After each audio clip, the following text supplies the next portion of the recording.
Welcome to the Collective Genius Podcast, the show for real estate investors who are looking to scale.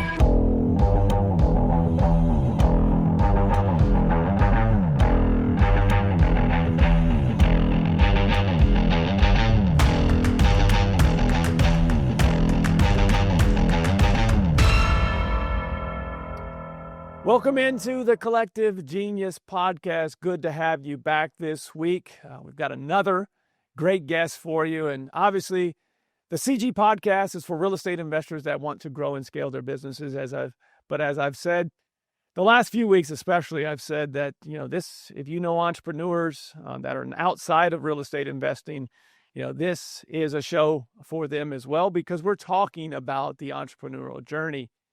And I have another one of those here today. Longtime CG member, both Premier and Select. Unique, very, very unique guest here today, because not only are we going to be talking about him as a real estate investor, him as a real estate investing service provider for providing leads for real estate investors across the country. So we're going to talk about how he invests and also how he helps investors. We're also going to talk about, he's an author of a book that if you're watching on YouTube, you can see this book. It's called The Goodness Game. If you're listening in your car, it's The Goodness Game by Mr. Bryan Driscoll, who happens to be my guest here today. Welcome to the show, Bryan. How are you? What's up, man? Thanks for having me. Of course. I'm so excited to have you. I know that when we first met, I don't know if I've ever told you this, Bryan. You didn't come across in that first meeting as the person that I know you to be today. Have you ever been told that before? I have not. How do you mean? Was I like a jerk or something? No, you weren't a jerk.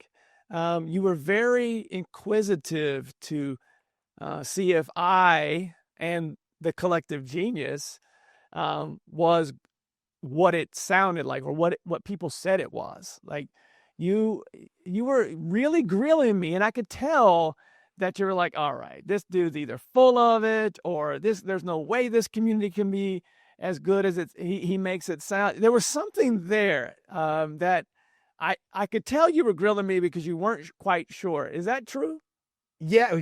You know what? This was a while. This was what, like 4 years ago, 5 years ago or something? Maybe 5, yeah. A long time ago. So I don't remember the specific conversation, but in my head, I know probably what I was doing. So in business, like I'm so limited on time. And sure, I know when we're talking, all these organizations, everyone's like, oh yeah, we do this. We deal with the elite. We actually try to help people. And what I found with a lot of the organizations are they do that in the beginning and then they get cash happy. And then it's just like a cash cow type of thing. So I'm like, okay, because you guys actually backed it up too. Like I'm still around years later, but I was trying to get to, are you guys legit? Do you actually give a crap about the people in the organization? Or is it just something, hey, we sign everybody up and we just want to get as big as we can and do whatever, So that's probably what I was getting into there. I felt it from you, and I did not give you this pre-show because I wanted this reaction from you, because I've never said this to you.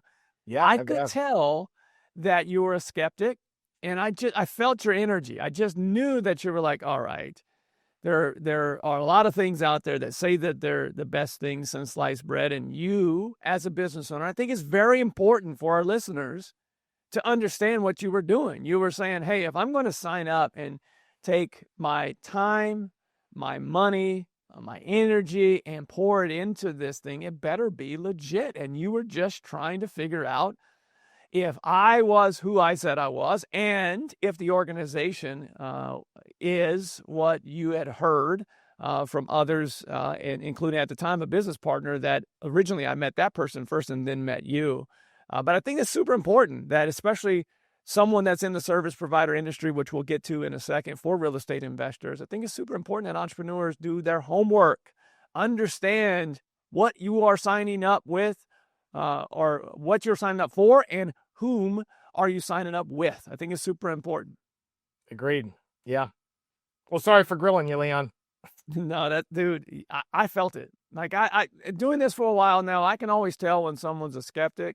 I would have been a skeptic the first time that I heard about, hey, this group is, it's got people in the room that are all qualified. And I've heard the horror stories. So I understand that, some people show up to events and someone says there's going to be 100 people that are high level investors in the room, and they get there and there's 99 that are, just starting out, and maybe one person that's doing deals. So exactly. Totally Everyone's wants to know, hey, how do I do acquisitions? Like some of those rooms, you know what I mean? It's like the basic stuff. That's what I always try to avoid, which everyone starts somewhere, you know what I mean? But Sure. yeah, that's what I was trying to find out. Because you're like, all our guys are seasoned. Like everyone knows what they're doing. Our goal is to build them up to help them even become bigger and scale. So yeah. So let's get to a proper introduction for you. I just thought I'd start out there because I wanted to catch you off guard. Keep me on my toes. Of course. Makes for a better show, man, when you bring a guest on and hit them right in the mouth immediately with, hey, man, you're a bit of a jerk to me. No, you weren't, but you were definitely feeling me out to see if this was legit or not. And obviously it must be, because you're still here, and here we are interviewing you here today. So let's talk about where you're based out of and what it is that you do and why you're in CG. Sure thing. So I'm based out of Pittsburgh, Pennsylvania, born and raised, 45 years old, family, married, 3 kids, 13, 11, and 9, 3 sons. And I do a couple different things. I'm a real estate investor, got into investing, 10, 12 years ago. I have a digital marketer at a pay-per-lead company, and we also help people with like Facebook ads, Google ads, specifically in the real estate market. So we try to find people that have crappy houses that want to sell them fast, right? And then, like you said, I wrote a book. That's more like a hobby thing on the side. So yeah, I kind of like juggle those types of things there. So 10 to 12 years ago, you started real estate investing. When did you start the digital leads, PPC, Facebook, as well as PPL? Yeah, so funny story. I got into digital marketing back in like 2004. Did you ever hear of Upwork? Yes. Okay, so I got on Upwork before it was Upwork. It was Odesk, and I started a business on the side doing SEO for people. And I did that from 2004 for a long time, and I built it into a business. But whenever I got my first rental property, I saw the wholesale fee. I'm like, holy crap, I can probably generate these leads for myself. And so I slapped up some Facebook ads and a Carrot website, started generating leads in Pittsburgh. And I'm like, boy, I'm crushing it. That's how I got started offering digital marketing to real estate investors. I was always a general marketer dealing with like bigger stuff, like national companies and international companies. So local marketing came fairly easy to me. But then I married him, and that's where Motivated Leads came from. Well, I will say this. You and Stephanie Betters are the only 2 service providers that I've had on the pod so far. And both of you were real estate investors first that said, hey, I might have something here that others would want to have. I find that most of the people that are in CG that offer a service, most of them are still full-time real estate investors or still investing in real estate at some capacity. So what I skipped over there, and we'll go back a little farther here in a second, but I wanted to start with, you said, I know I can do this. Well, you don't just do SEO unless you have experience. So what were you doing before you got into real estate, before you started doing Upwork SEO work in 2004? Insurance. Selling insurance. Hold on. You were selling it like Jake from State Farm type of insurance? Yeah. So my background, my family owns an insurance agency. So I was doing commercial insurance, auto and home, life insurance. I was doing sales. Okay. You were doing sales in insurance, but where'd the SEO part come in? You were doing SEO for those insurance leads? No, I hopped on Upwork and started hustling. I just learned SEO by So you learned it on your own. Yeah, school of hard knocks. It's like I just went and learned, researched, and just figured out how it works, and just started offering it to people. I started offering it to people for like $20 an hour, and $30 an hour, and then it grew into an actual business. Was it for specific verticals? Like you were in insurance, were you offering SEO for insurance agents? What were you doing? No, it was totally random. So the insurance, here's what my schedule was. And the reason I started doing the digital marketing too, well, I'll take a step back. So my schedule was like this. I worked 9 to 5 for insurance for my family business. And I'm like, I got to make more money. So what I did is I just started waking up at 5, 6 in the morning. I would hustle on Upwork, trying to get jobs from like 5 to 8 a.m., go to work, come home at 5, from 6 to 9. I'm hustling, trying to do more stuff. My first client was a diamond website from Jerusalem. He sold diamonds. Like an e-commerce sold website. Diamonds or just sold them? Just rare diamond, or just loose diamonds. It was just an e-commerce website. He said I needed to rank, so we got him ranking. And I just started taking on clients. And the thing is, I took on clients in every niche, so it wasn't really scalable. So I'd have like big health insurance companies, like national ones, or I'd have, he's selling diamonds, or I'd have a bowling ball guy that does like indoor bowling lanes, HVAC people. It's like totally random stuff. It was just a general, I took whatever came my way, Makes total sense. And eventually you started, where did the real estate piece of this come in? I still want to go back behind this, but since we're here, let's stay here. Where did real estate leads come in? So what happened was, I'll tell you, originally where I learned about real estate in 1998, Ron LeGrand. I was in one of his seminars, back of the room. I got the book right here. It's for sale. It's like $1,800. So I bought this thing for $1,800, got into real estate, put the newspaper ads out, and failed miserably. I had a whole bunch of people calling me. I didn't know what to do, literally failed, and didn't pick it back up for like 10, 15 years. But I remembered what I learned, like sub 2 and all that kind of stuff. And to answer your question, how I got into real estate, first deal I saw, I found it on Craigslist. A dude had a property right up the street, hit him up, bought the total junker. When you turned on the bathtub, it rained in the basement. Made so many mistakes on his property too, which I bought it right, so it was okay.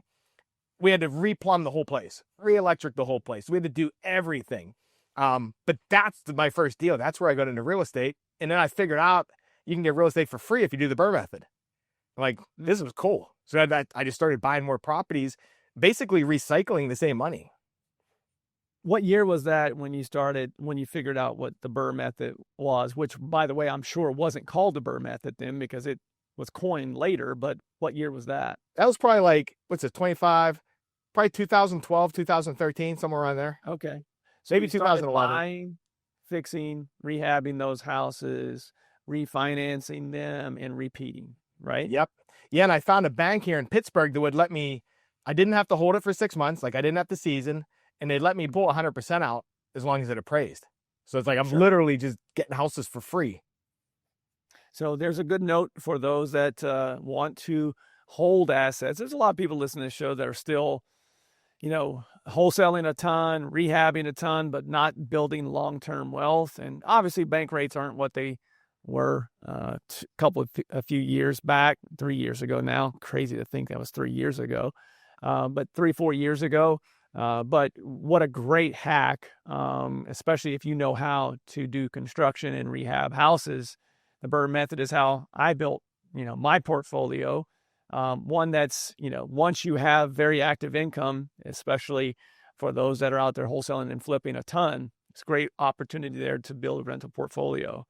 All right. So let's put a pin in that for a second, because I do want to pick back up the real estate side. And by the way, were you in CG when Ron LeGrand was in CG? No, but I met him at the family. Oh, that's right. Okay. Yeah. He does come to family. I figured that, I didn't think you were in CG when he was in CG, but I remember the first meeting that Ron came to, and I didn't grow up in real estate. And so I didn't know the legend that Ron was when I first met him. And here's how I found out how big of a legend Ron was. And by the way, I'm going to text him after we're done here. And show him a screenshot of you with his book behind you. He was about to do a presentation, and everybody in the room was like, "How'd you get Ron in this room?" Like, we all started in this business because of him, and maybe a couple other names that they threw out. And I was like, "Really? This guy's like the GOAT?" And I didn't know it. Like, I knew that he was a big deal, but I didn't realize that at the time was probably 120 members in the Collective Genius, and almost all of them had said, yeah, he was a big influence on my career. Funny how that came full circle, and he was looking to come back in the room to learn from them, which is, to me, is a sign of a true entrepreneur. It's like, I have taught a lot of these people, but there's things that I can learn from them now. Yeah, he is. It was like I was in a hotel room, man, like one of the big hotels. You had it sold out. And he got me for $1,800 right in the back of the room. Pulled out my credit card, and the rest was history. Oh, a true salesman, Mr. Ron LeGrand. If you're listening, Ron, we love you. All right. You have such a unique story, my friend, and I led the pod off with this. Your book is called The Goodness Game. I had a chance to read it, and I knew some of the story because of what you had shared with me. You sent me the book, and I finally picked it up knowing that we were going to have this pod. I'm glad I did, because it is definitely inspiring. Before we get to that start, because that started when you were 18 years old. When you were a kid, and you got a family that's, in insurance. What did young Bryan want to grow up? What did you want to be? I told my parents what I wanted to be when I grew up was a garbage man. Well, you're 4 probably, because you saw. I thought they made a lot of money. I'm like, I wanted to be a garbage. You know what? The thing is, I didn't think that far ahead. When I was young, I lived in the moment, and I didn't even think that far. Like, I didn't even think after high school. I'm like, I used to get in a lot of trouble, used to drink. Like, I was just partying. So it's like weird. It's like, everyone's like, hey, what do you want to be when you grow up? I'm like, I'm just trying to have fun and hang out. Well, and the book kind of catches you right at that point when you're 18 years old, and you're like, you know what? You barely graduate high school and you thanked your mom in the book for helping you get to the finish line with high school. But when you were done, you were like, I'm on a whim I'm from Pittsburgh, and I'm just going to Orlando. So how does that happen? And share with the people a snippet of the book and how you got there and why. Yeah, sure thing. So I was pissed at my parents. I don't even remember what. But I went to the small, I'm sure. Yeah. And I went to the Greyhound station, and just basically give me the next bus leaving. The next Greyhound was going to Orlando, and I'm in Pittsburgh. So it's like the other side of the country, So I hopped on the Greyhound bus, no plan, no nothing, had like $200 in my pocket, just left. And yeah. Had you ever been on a Greyhound before? No. Never been on a Greyhound, never been to Orlando. Right. No cell phones, no Ubers. What year is this? It's 98. So 98, everyone's still using a landline. There are cell phones in use, but they're pretty expensive, especially when roaming. So they're around, but for an 18-year-old kid, got to call after probably 9. It's not something that you had. Yep. Yeah, got to call after 9 o'clock with those. That's right. That's right. Isn't it crazy to think that a landline, if you wanted to call someone long distance, you had to talk quickly or wait until after a certain time for free long distance. And the same thing was for cell phone. It's roaming. If you went outside of a certain, anyway, for the older people, you all get it. For the younger people, they have no clue how nice they have it compared to when we first got cell phones. And obviously before we got cell phones, you actually had to wait until someone was done with the phone to be able to talk or make a phone call yourself. Yep. Yeah. So, so you head to Orlando. Run us through this. Why and what'd you do when you got there? So I left here. I got to Orlando. I don't remember what time it was. It was late though. And I was talking with a couple on the bus. They're like, where are you going? I'm like, I don't know. And this couple was nice. They took me back to their place. And I remember we were calling. They had an old yellow rotary phone on the wall, like hanging in the kitchen. And we pulled out the yellow pages. Yeah, just started calling around. They helped me call around to find a place. So it turns out Days Inn was like $25 and it was close. So we found a place. They had openings. So I went there and I just stayed. I got a room, and I only had like $200 in my pocket. After a couple of days, I'm like, okay, I got to figure something out. What am I going to do? So I went to, we don't have them up here, but you guys have them down there, the Publix grocery stores. That's right. So I went there and I'm like, hey, I want to get a job. And they're like, okay, here's the application. I never thought about, how do you fill out an application without a phone number and without an address? You don't. Like, yeah, you don't. So I'm like, you know what? I'm going to go sell the manager. I'm going to just like get the manager and talk him into giving me a job. He's like, hey, you know what? We can't really do that. We're a corporation. You wouldn't get paid for a couple weeks anyways. It's like, we can't do that.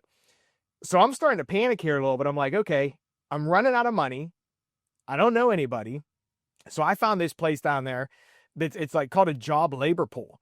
You just go and stand in the morning, you're just waving your hand or whatever, and a guy comes up in a pickup truck and he picks people and you go work, right? So I started doing that, making $25 a day.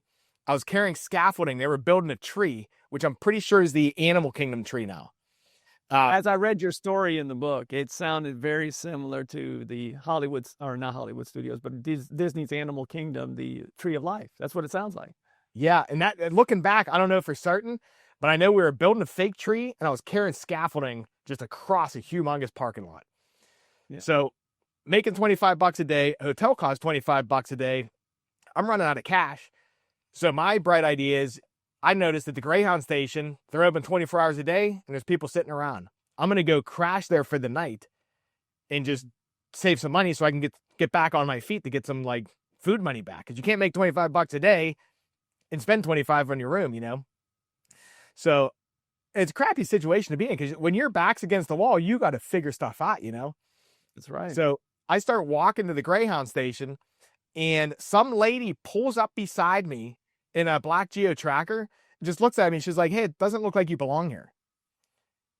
So, and like at the time, I didn't think anything of it. Looking back, I'm like, I had an angel looking out for me or something. It's like, it could have been the devil, right? Because I'm reading this in the book and I'm thinking of today's times, right? I'm thinking of, I'm not getting in the car with somebody. I don't care if it's a nice old lady. I'm not getting in the car with this person because if they're willing to stop to pick me up, their intentions are probably not good. Thankfully, you had an angel instead of a devil in this particular case, and you get in the car.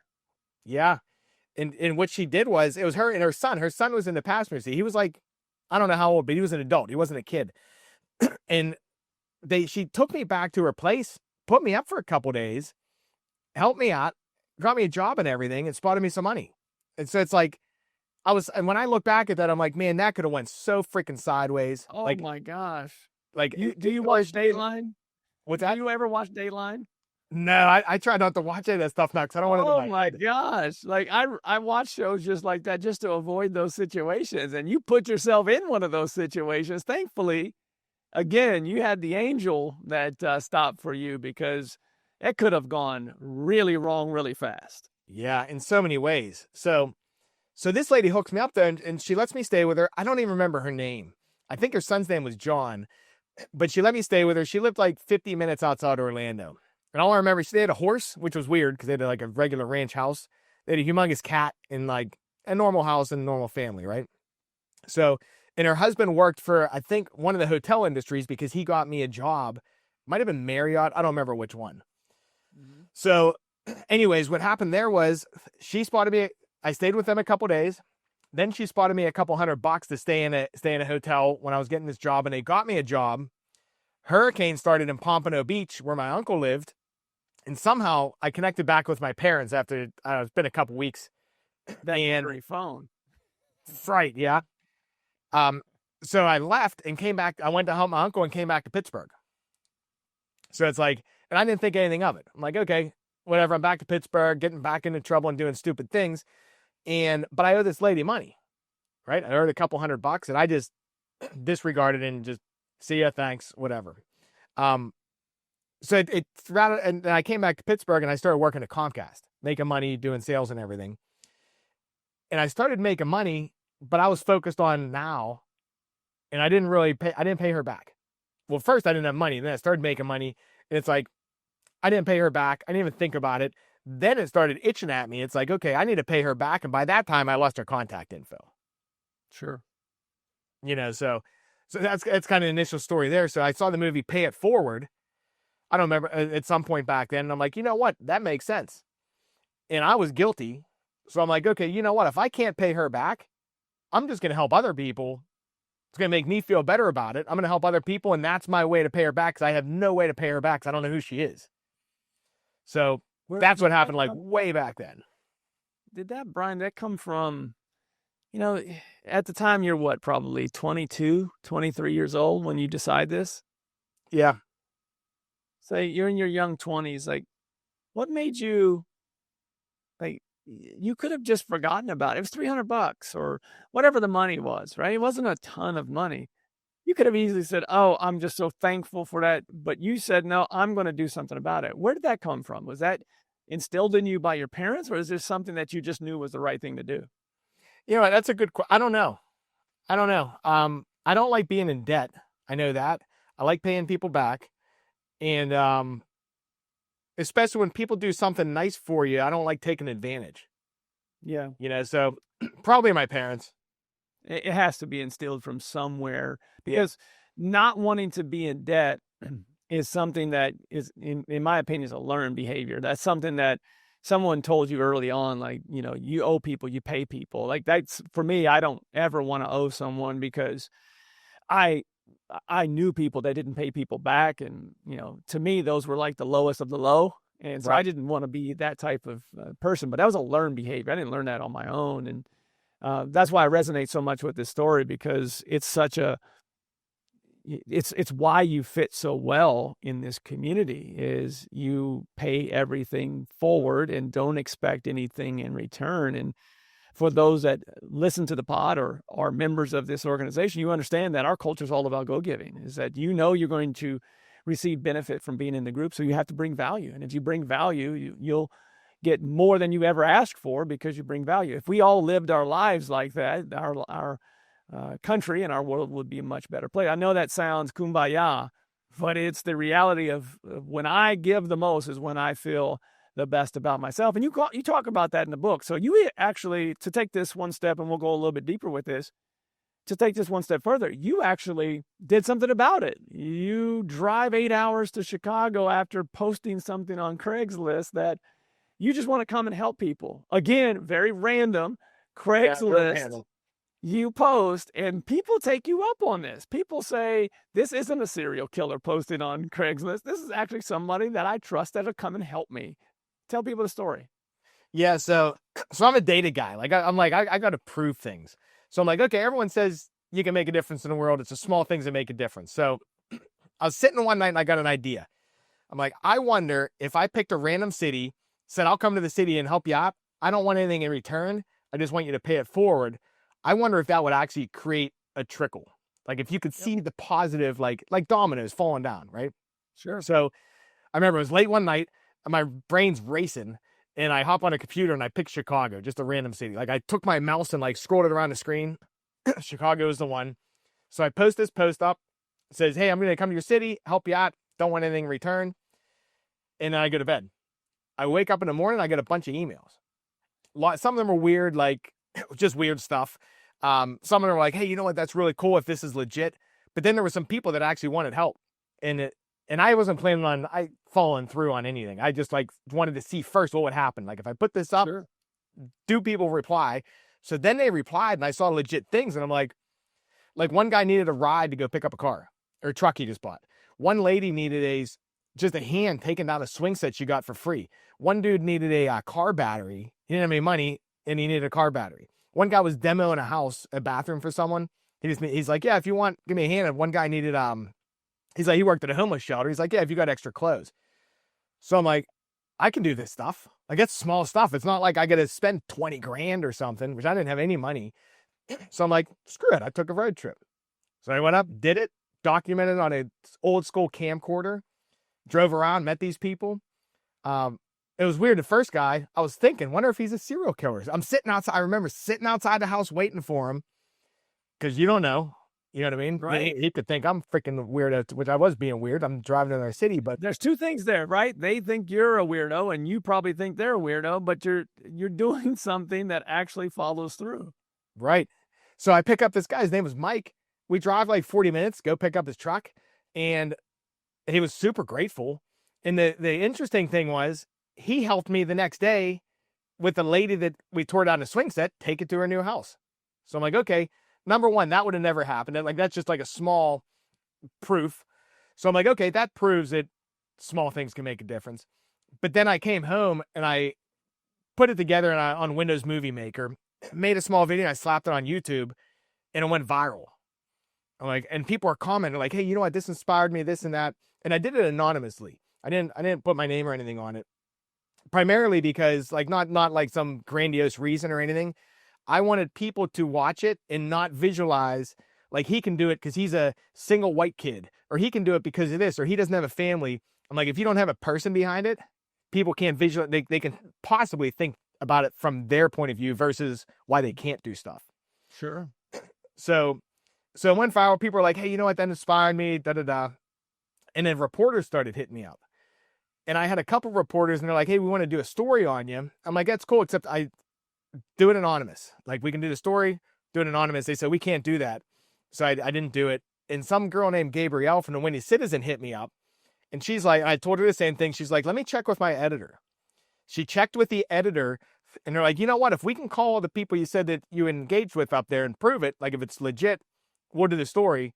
And that went viral also. It just went like all these different, it was in Pittsburgh Post-Gazette front page 2 days in a row. But no one knew it was me, like, which was really cool too, because I'm just like, this is neat, you know, seeing it from my side. Still a good story. Like, you know, I worked at television stations during college and post.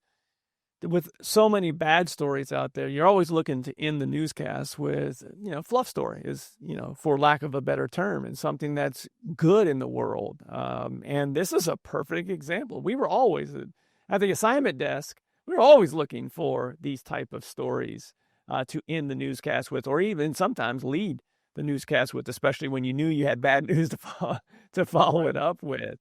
So how old were you at this time when these videos are going viral? Well, this was, I think it was 2009. So I was like 29. Okay. So just under 30 years old, 2009. You do this. Obviously, you know, you already saw people being inspired. The person that you helped one day is helping you the next day.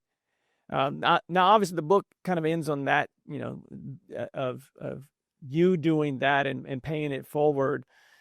So I'd have to ask, you know, that was 2009. Do you continue to do these small acts? I'm sure you do, but is there anything else that that you've done lately that you've seen this where maybe you didn't take credit for, but these are the type of things that you're doing to continue to pay it forward? Yeah, so I always do things just by nature. It's like if someone needs a hand, I like to help out. Like I'm a helper by nature. But that's kind of why I wrote the book, because I was sitting there, I'm like, I realized I think a lot of people think they need to do something really big in the world to make a difference. And I'm like, I think it's the small things that actually make a difference. And the byproduct is that you get to feel good.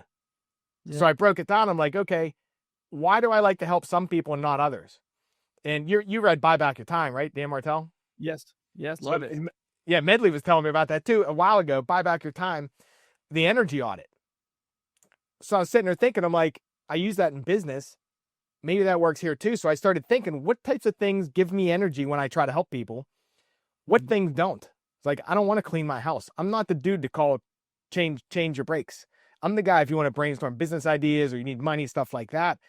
And I started looking at it as a framework. It's like, people are built for certain things. If we can break that down and find out, okay, kind of like the 5 love languages. It's like, what type of helper are you? It's like, okay, once you do that, that stuff gives you energy. And I think once everybody sees, it's like everyone's built to do some certain things. It's like, if you know that, helping people becomes easy. So that's kind of where the book came from. It's like almost like an instruction guide on, if you want to help people, let me framework it, make it really easy for you to do, and find out where your helping style is, and then just do that and avoid everything else.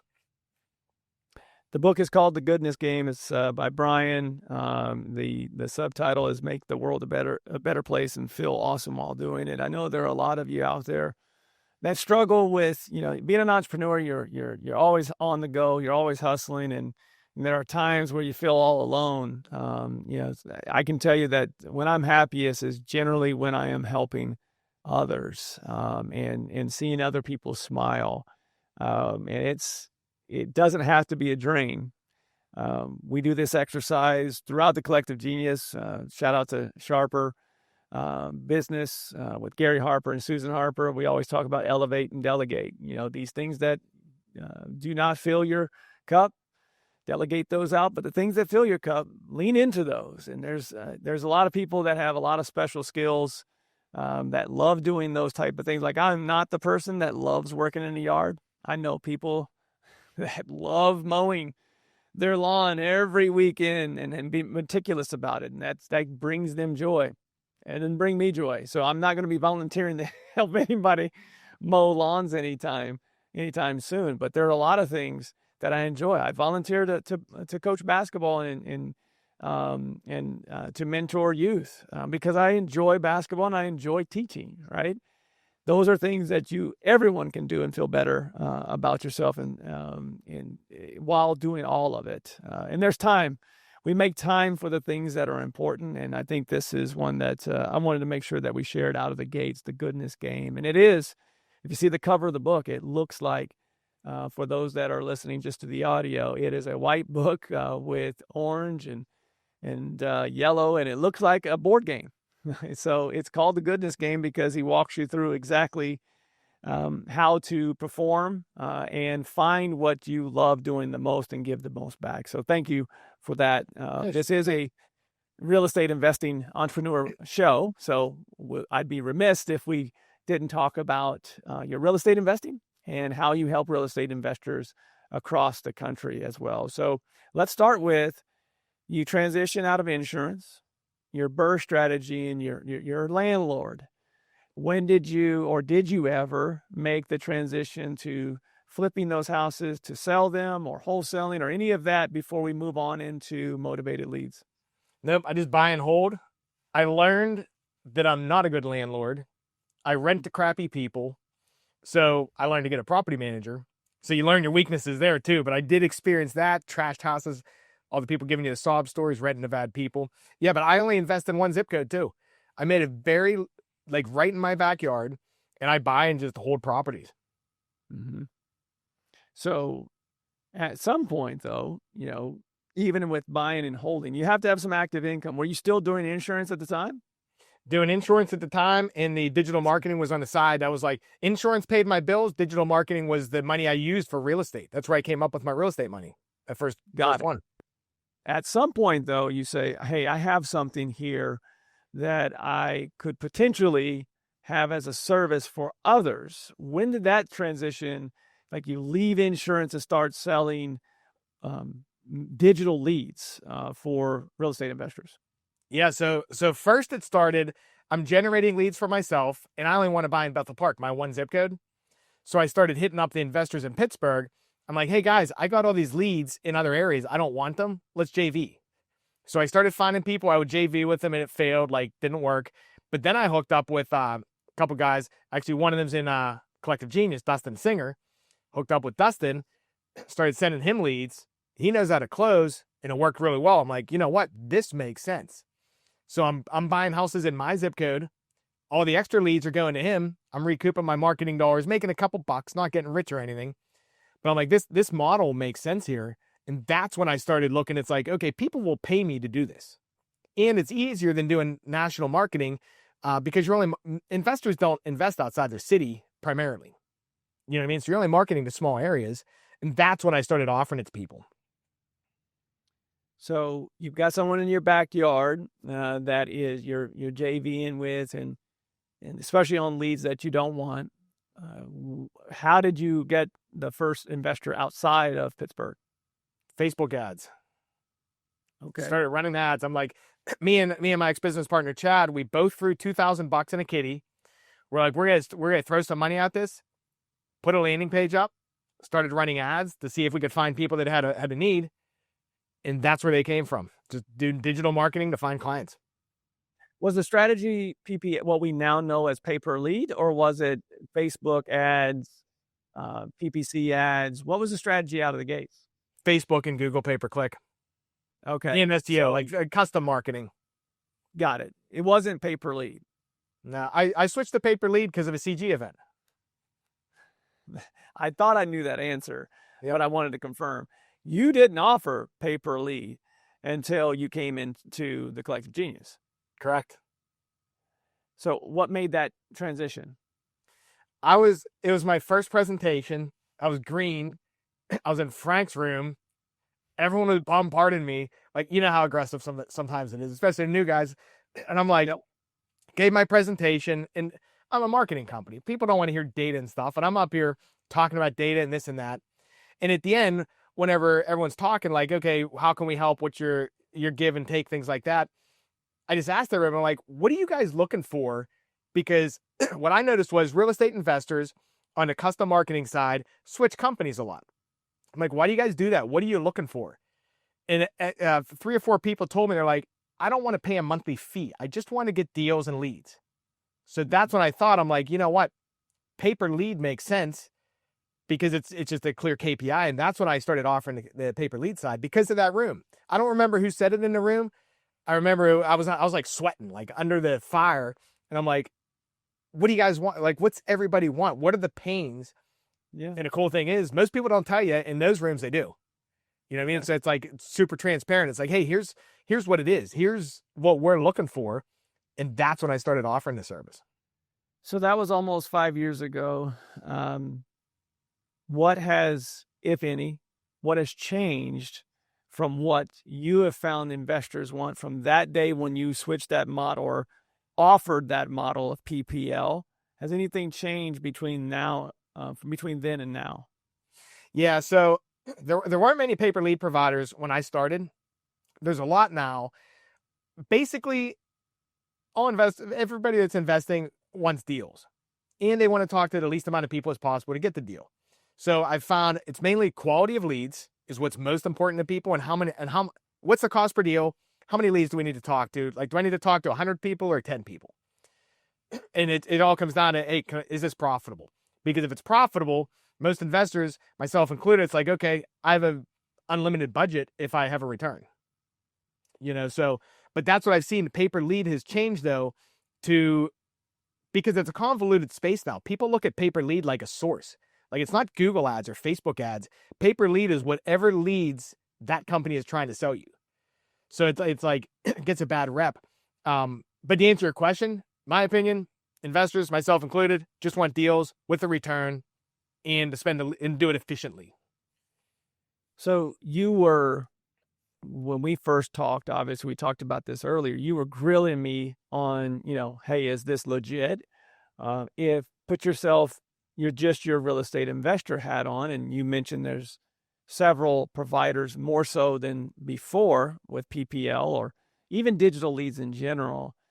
What would your advice be for those that are listening to this as you're choosing a vendor for digital leads, whether that be PPC, PPL, SEO, Facebook?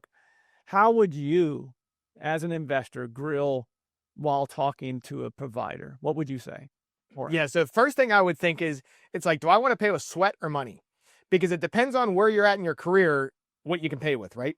So if you're early in the career, you might be able to call 50 people to get a deal and spend your time doing that. If you're later in your career and you're trying to scale, you need to pay for money and buy back your time. So first thing I would think in my head, it's like, okay, where am I at? Once I know that, then I'm going to start talking to companies. I'm going to see, okay, number one, who fits with like what I'm trying to do, like values wise. Like, are you guys shady or good or whatever? Once you get over that hurdle, then I'm looking at, okay, does this match my model? Because say on digital marketing, you need to call a lead immediately when it comes in. So is your business built to drop what you're doing and call the leads versus some other marketing channels you don't need? It's not as time sensitive. I would look at that. And then when drilling the companies, I would ask, like a pay-per lead model, where do the leads come from? What do you do on refunds? How do you offer refunds? How long does it take to get a refund? Are you going to drop me if I request too many refunds? And different things like that. Like, how do you keep the quality up? I would ask those questions and try to find out, because it's different getting a lead. And let me even say this: all lead sources are good. Like, everything's good if you do it consistently, right? So you can do SMS, you can do mail, you can do phone. It's all good consistently. But I would ask the pay-per lead provider, what kind of leads do you have? And what should I expect? Like, are you sending text message leads? If you are, that's cool. I just need to know, am I going to have to call 10 people or 50 people? And does the price make sense? And most importantly, the only number that matters, cost per deal. Like, cost per lead's fine. Cost per deal is what you need to look at. It's like, I can get a lead for $1 or $1,000. If you close one of the $1,000 and it takes you $2,001, it's like, doesn't make sense, So I would just go through that and ask questions. So I've now chosen a provider. I'm an investor that has chosen a provider, whether that's a digital lead, direct mail, whatever. Let's use PPL for the first example. I'm asking this question because I have you as an expert on the pod, and it is something I hear quite often from PPL providers. 2019, 2020, there were less PPL providers, and it seemed like it was a better source of lead quality then than it is today. Just what I hear from most of our investors.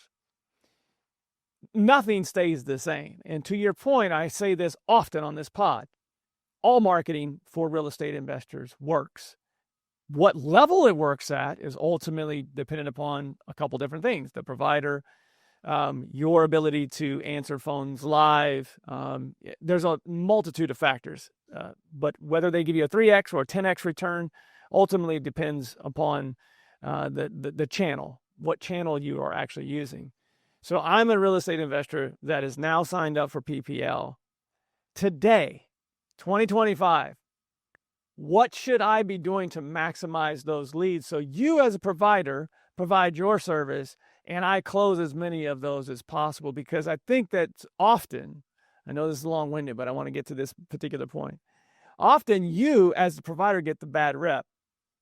But in the reality, the investor isn't playing their part at the highest level to maximize what you're sending them. So I'm giving you this opportunity. What should they be doing with a PPL lead that you send them? Sure. You know what? It's funny you bring that up because you're right. Sometimes the providers get a bad rep. Quick story. Someone in CG hit me up like a year ago or something. Said, hey, you know what? I'm having problems with your leads. They suck. I'm like, and it's a legit person though. It's not like someone they have good processes, things like that. And I'm like, what are you talking about? So I'm like, how about this? I'm going to be your lead manager for 2 weeks. I'm going to call every lead and see what's going on. I did that. And I found out some of the leads sucked and some of it was processed, like some on both sides. So what I did, like in our side, we now vet all of our leads for that reason, to try to block them before they go out. I remember this. So, and you know who I'm talking about, I think. So I remember this exact story because I remember you changed your process because of it. We did. Yeah. Whenever a big overhaul, we now have a vetting team, because if a lead comes in our system or anyone's system, or even on your website, on your Google pay-per-click, and their house is listed on the MLS, it gets through, waste your time, waste everybody's time. I try to block those, right? So we now have people that block the leads, call them, text them, all that kind of stuff to increase the quality, right? So that's the first thing. To answer your question on processes though, when you're looking at companies, make sure you have a good lead coming through. And what you need to do, you need to drop whatever you're doing, call the lead immediate. Well, first you have to have a CRM. If you're doing any digital marketing, you have to have a CRM. Because I talked to some investors, they're working out of Google Sheets, things like that. It's like, that doesn't work. Have a CRM. They're not super expensive. You can get super sexy or you can get basic, whatever. Like either way, just have a CRM to start. Lead comes in, call them within 2 minutes, send them a text message. I like sending a text message that says, hey, thanks for filling out a form on our site. Here's a link to book an appointment for us to come see your house.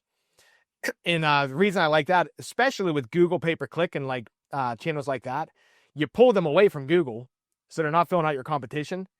And now they booked an appointment with you so they feel like they found what they needed. Like if you picture somebody at night, 2 a.m, scrolling on their phone, you're not calling them at 2 when it comes in, but you scratch their itch.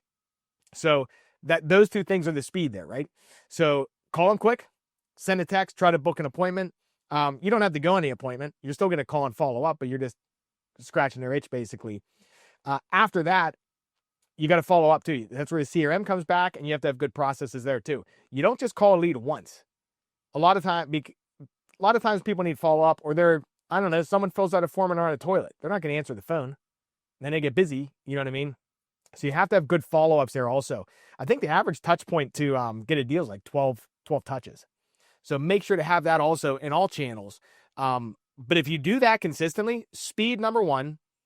And the reason I say speed too is on Google pay-per-click, Leon, say we're both in the same city and someone fills out a form on your website and then on my website. If you call them in 2 minutes and you're talking with them and they like you and you say, hey, I'm coming out later today. When I start calling, they're just going to ghost me because they feel like they'll be like, I'll call him later if it doesn't work out with Leon. So first person who gets it. So that's the number one thing, though, the speed. It's so important. Well, in digital leads, we know this isn't, me just making this up. We know that digital leads are the highest converting leads of any of the marketing sources. We talked about it earlier. Advertising works. All of it works, some at higher levels than others. Generally, a digital lead is the most qualified lead that you're going to receive because they are calling because they have a need to sell a home, and they are responding to an ad that specifically says, we buy houses, and typically in a short amount of time. I've got a couple follow-ups. The first one is, tell people why that CRM is so important. You mentioned it twice of how important it is. Why? So important because number one, if you're running leads, you got a whole bunch of people. How do you remember who's who? It's like, if you talk with a seller, say I'm talking with a seller and they tell me, hey, you know what? I'm not ready yet. I'm ready in a month though. My daughter's first Holy Communion's that Wednesday. So give me a call after that.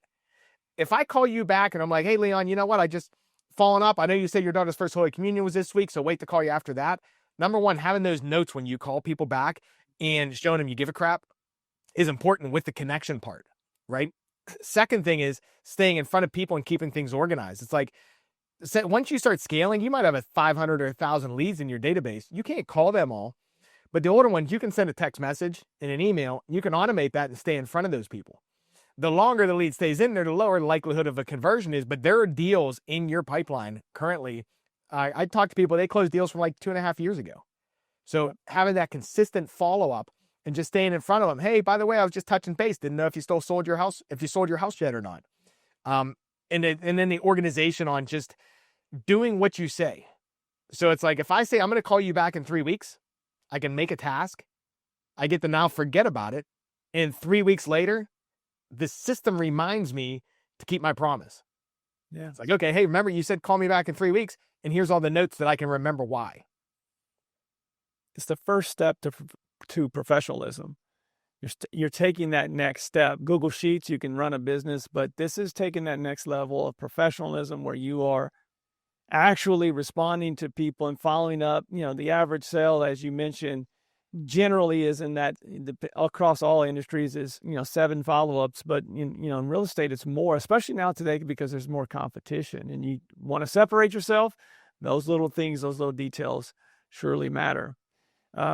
You mentioned several times also quality leads today, not before, because things change over time in this industry specifically.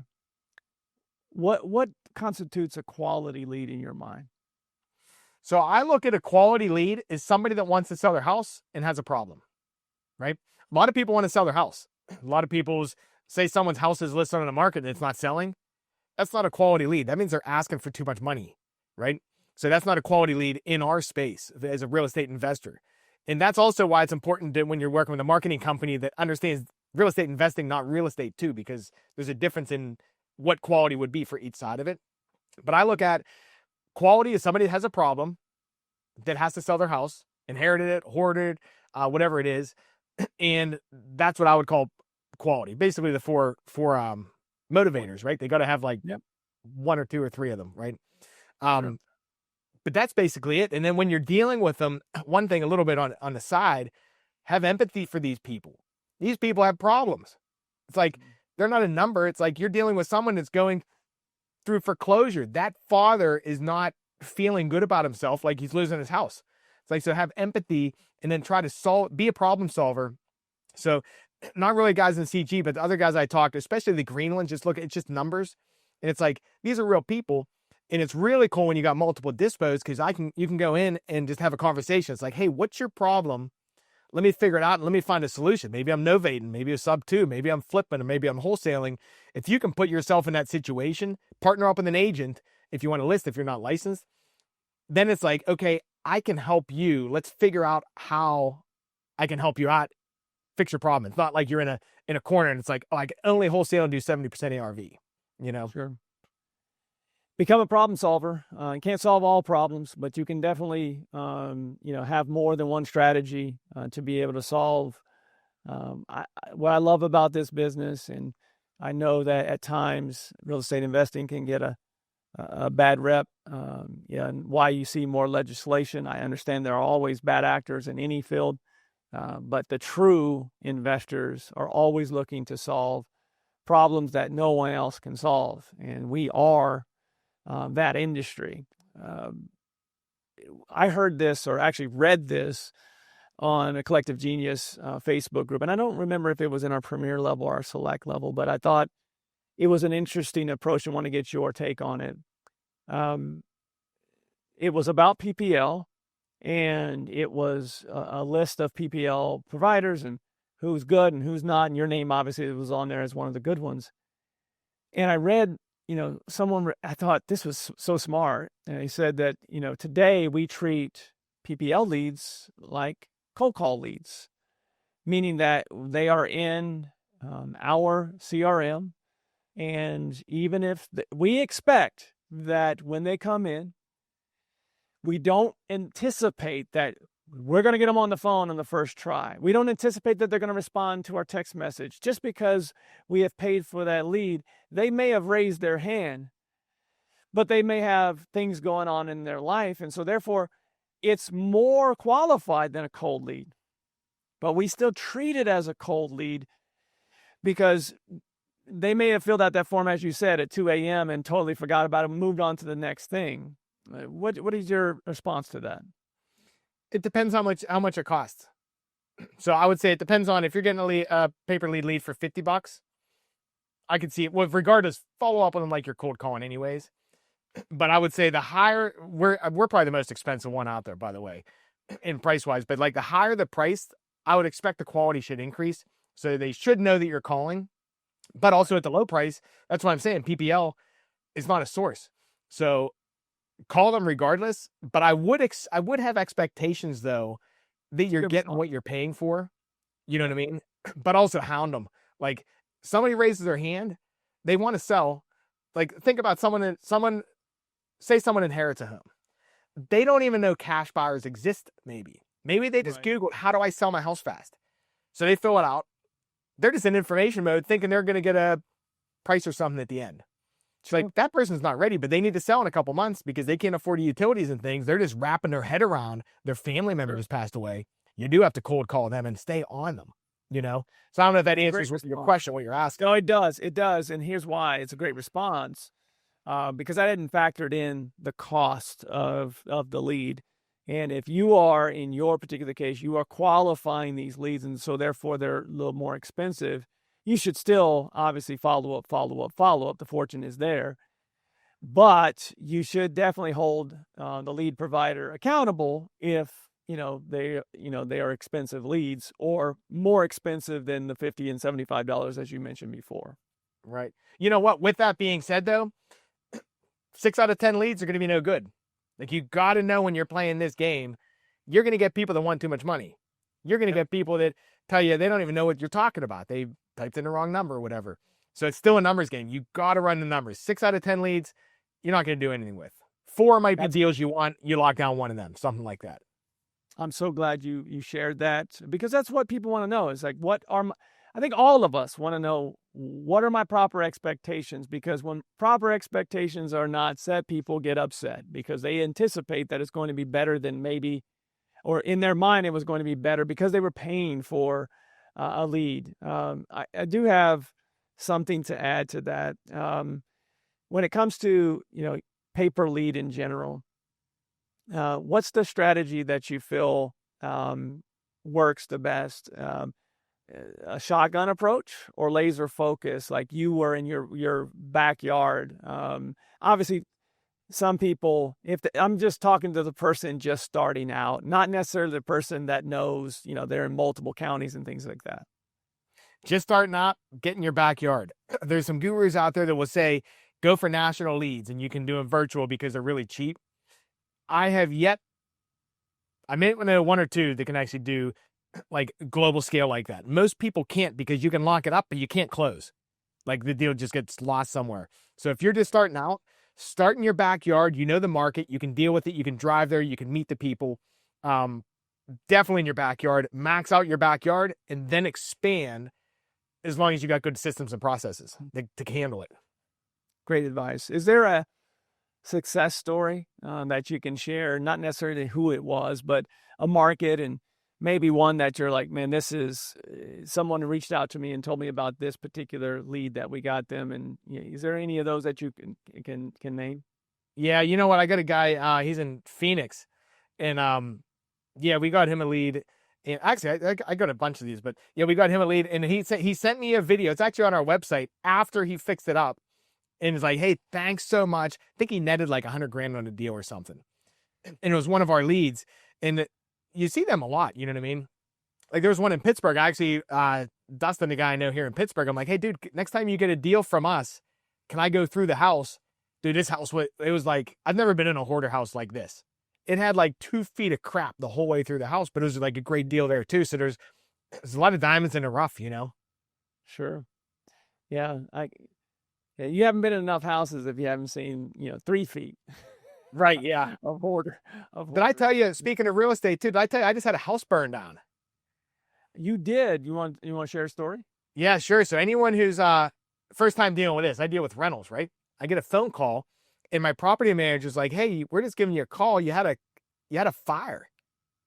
And it just, first it hit me sideways because afterwards I'm thinking about it. I'm like, boy, that's how fast life changes. Like this didn't matter to me that much because it's just money, but problems in life can like come at you like way out of the blue. So I'm grateful. Like it was just this. So this happened like a couple months ago. Big time loss, right? Fire started in the basement, went the whole way through the house. I just met with the engineer yesterday, so we're dealing with all the insurance. I hired a private adjuster to help me with the insurance claim, so he just dealt with the insurance company. Met with the engineer yesterday, though. Since there's so much damage, he's like, you know what? Once it gets past a certain threshold of damage, the whole property needs to pass code now.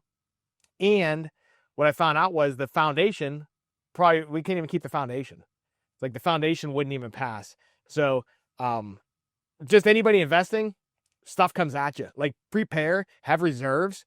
Because if you don't have reserves, things like that, something like this happens. It took me 3 months just dealing with insurance company, no rent coming in or anything like that.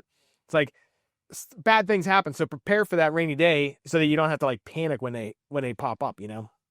I appreciate you sharing that story. We hear a lot of success on social media. We don't always hear the warts that come along with the industry. And, just because you have rental properties does not mean that automatically you're getting that cap rate every single month. Things come up. Appreciate you sharing that. Little rapid fire here to end this off here. I think I know it, but what's your superpower?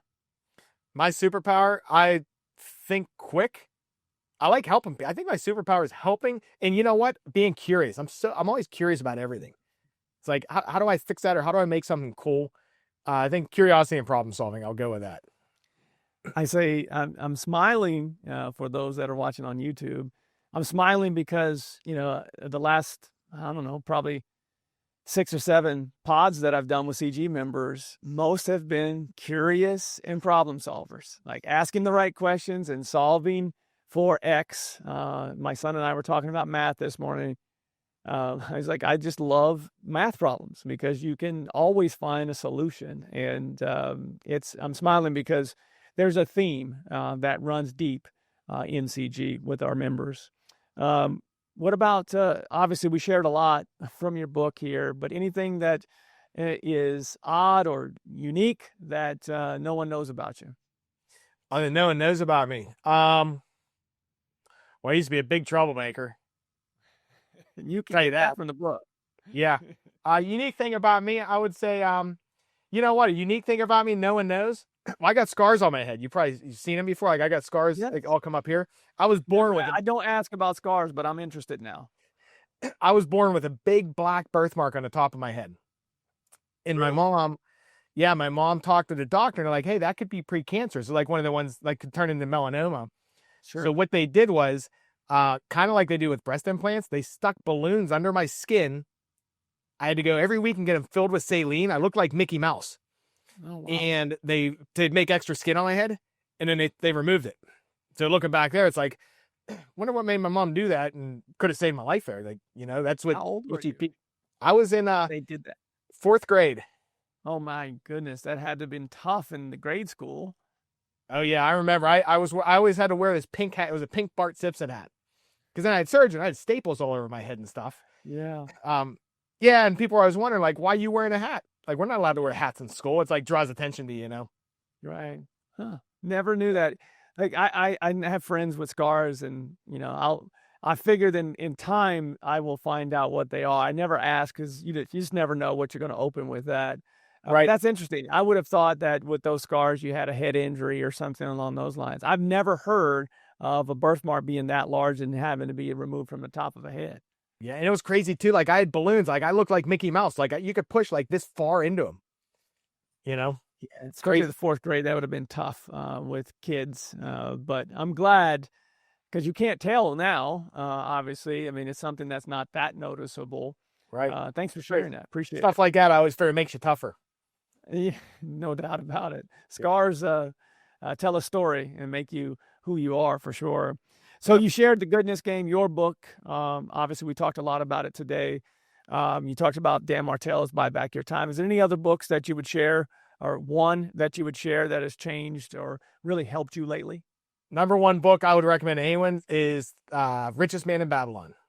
That's the book really that made me money. Think and Grow Rich is up there too, but Richest Man in Babylon showed me how to budget and like compound money. Yeah, it goes back to biblical times. It's a very short, easy book to read. One of my first real estate investor meetings, where I was asking a guy for money as a private investor, very, very smart investor, commercial investor in the Midwest. I left that meeting not with any money. I left that meeting with a commitment if we needed money, and a book. And that book was The Richest Man in Babylon. One of the best gifts I ever received, especially from a meeting. I didn't go in there to get anything other than a conversation about raising private funds, and he hands me this book, and I remember it to this day. And I need to pay that forward to young investors that I run into, because it just the way that book reads, it's like, no, this makes total sense. Yep. Good one. Thank you. All right. So we've covered a lot. You are a very unique human being, my friend. I mean that in a way that's all positive. If people want to reach out about the Goodness Game and learning more about that, motivated leads or Burr method or any of the things that you shared, what's the best way for people to get in touch with you? So best way to get in touch, if you want to check out the Goodness Game, you can just go to Amazon or goodnessgame.com. If you want to reach me personally, if you're in CG, just look me up in the directory. I'm on LinkedIn. You can hit me up there. Or our website's motivatedleads.com. So you can always go there, check us out, fill out a form if you want leads. But yeah, primarily, LinkedIn's probably the best way to get direct. Enjoyed my time with you, as I always do. Always learn something new, Bryan. Thank you for being on the pod today. I'm sure you will have some people reaching out. Maybe not as many that reached out to you on Craigslist and that Chicago Craigslist that we talked about earlier, but I'm sure you'll get some people reaching out after this pod. Thank you for joining me today. Thanks for having me on, man. Appreciate it, Bryan. And obviously, if you're listening to this pod, you have listened to a bunch of them, and you see the caliber of human being that we have in the Collective Genius. It's not just about business. We have good humans that are affecting their communities in a positive way and affecting the world in a positive way, one little ripple at a time. The go-giving nature of our community attracts members like Bryan. If you find yourself looking for a community like that, the Collective Genius may be for you.